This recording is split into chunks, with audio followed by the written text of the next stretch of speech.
আমার কিছু যায় আসে না, তাই না? আর এটা নিয়ে আমি তো সবার কাছে এটাই বলবো যে বিষয়টার জন্য আমি আমি আসলে সরি। এই ভিডিওটা করতে করতে হয়েছে আপনার বিভিন্ন ফেসবুক বিভিন্ন মানে।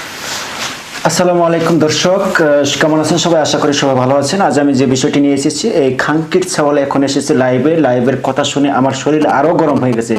খোদার কসম শরীর গরম হয়ে গেছে লাইভের কথা শুনে।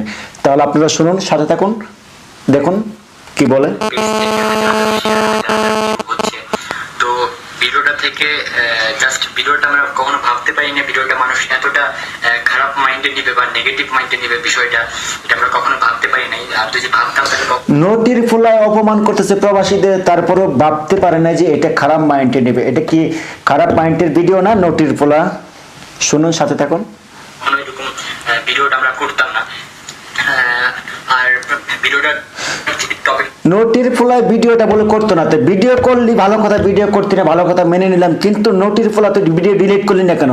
খাঙ্কির ফুলা, তুই দেখলি এরকম প্রবাসীদের এরকম বাজে মন্তব্য, এখন পর্যন্ত তুই ভিডিও ডিলিট করলি না কেন? নটির বাচ্চা। ছিল এরকম যে বাংলাদেশের মেয়েরা কেন প্রবাসীদের বিয়ে করতে চায় না, জাস্ট প্রবাসীদের বড় হয়েছে, বড় বলে বাংলাদেশি মেয়েরা প্রবাসীদেরকে বিয়ে করতে চায় না। এতটুকু বড় লম্বা, বুঝো না কেন? শুয়োরের বাচ্চা।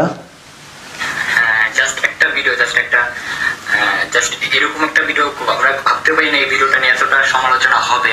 ইদানিং লাস্ট 2 দিন যাবৎ ফেসবুকে আমাকে নিয়ে আর আমার ইউটিউব চ্যানেল শামসুল অফিসিয়ালকে নিয়ে অনেক কথা।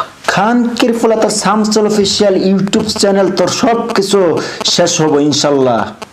প্রবাসী করে শরীরে আগুন জ্বালাই দিছ, সকল প্রবাসীদের মনে দুঃখ দিছস তুই এই ভিডিও করে। তোর ইউটিউব চ্যানেল থাকবে না। অনেক কথা হচ্ছে, তো অনেক